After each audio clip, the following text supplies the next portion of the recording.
For thousands of years, the world has followed traditions, holidays, and religious practices without ever asking where they truly came from. Many people assume these customs began with the followers of Yahusha, but history tells a very different story. This is a journey into the past, a journey that reveals how paganism quietly infiltrated Christianity, reshaping it, redefining it, and blending truth with traditions of men. Scripture says, "My people are destroyed for lack of knowledge." Hosea 4 verse 6, "Learn not the way of the heathen." Jeremiah 10 verse 2, "And yet, the way of the heathen slowly became the way of the church." Today, we uncover what really happened. After Yahusha ascended, his followers lived completely set apart from the world around them. They followed the teachings of Yahusha, kept the commandments of Yahuah, rejected idols, and refused to participate in Rome's pagan festivals. They were known for being different. Sacrifices to idols? They refused. Sun worship? They rejected it. Roman holy days? They avoided them entirely. They lived by Yahusha's words. "Sanctify them through thy truth. Thy word is truth." John 17, verse 17. And because they refused to mix with the religions of Rome, they were hated. Rome was filled with gods. Jupiter, Mars, Venus, Mithras, idols were everywhere. Temples lined the streets. Festivals honored the sun, moon, and seasons. Pagan rituals were woven into daily life. The early followers of Yahusha were surrounded by a world obsessed with astrology, sun worship, and rituals that had existed for centuries. Yet they stood firm. They kept the narrow path. They kept the day Yahuah sanctified at creation. They rejected every form of idolatry. For years, Rome tried to crush the movement. Believers were imprisoned, tortured, executed. But the more Rome attacked, the more the faith grew. Unable to destroy it, Rome decided to join it and change it from within. This moment is where everything begins to shift. In 312 AD, Constantine rises to power. His goal wasn't spiritual truth, it was political unity.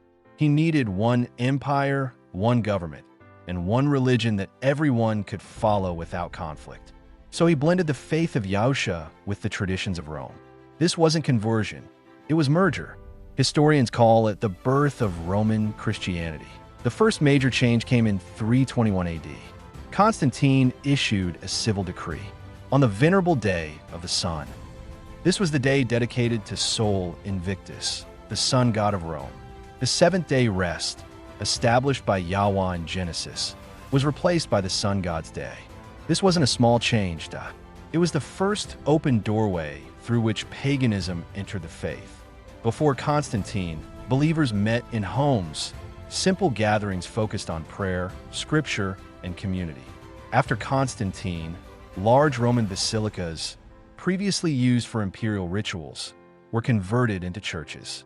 These buildings were decorated with sun symbols, zodiac carvings, and Roman architecture. The faith began to reflect the empire, not Yahuah. Biblical leadership was simple: elders, deacons, teachers. But under Rome, new titles emerged. Many borrowed from pagan priesthoods. Robes, hats, staffs, and rituals that had nothing to do with Scripture became part of church identity. The structure looked holy, but the roots were not from Yahuah.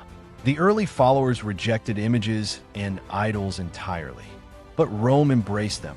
Statues of saints replaced statues of gods. Pagan imagery was renamed Christian.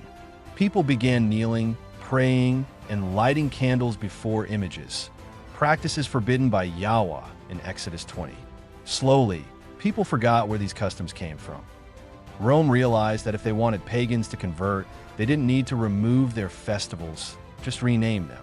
So pagan holidays were absorbed, repackaged, and presented as Christian celebrations. During the Roman festival of Saturnalia and the celebration of the winter solstice, people decorated trees, exchanged gifts, lit candles, and honored the sun's rebirth. Hundreds of years later, these customs were merged into what is now known as Christmas. But Scripture never commands the birth of Yahusha to be celebrated, and certainly not with trees, ornaments, or solstice symbolism. Thus saith Yahuah, Learn not the way of the heathen. Jeremiah 10 verse 2. Long before Yahusha walked the earth, cultures celebrated the spring equinox, honoring fertility goddesses with eggs and rabbits as symbols of new life. These rituals were later merged with the resurrection of Yahusha and renamed Easter.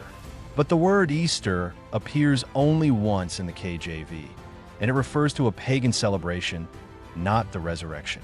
The early believers honored Passover, not Easter. As centuries passed, the church absorbed more customs.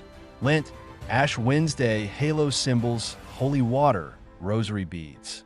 Most of these practices existed in pagan religions long before Christianity. The blending was complete.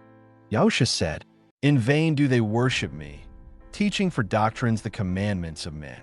Mark 7 verse 7. The mixing of truth with tradition was prophesied. It didn't happen overnight. It happened slowly, like yeast spreading through dough. Yahuah has always called his people to be set apart, not blended with the world. Be separate, saith Yahuah. 2 Corinthians 6 verse 17.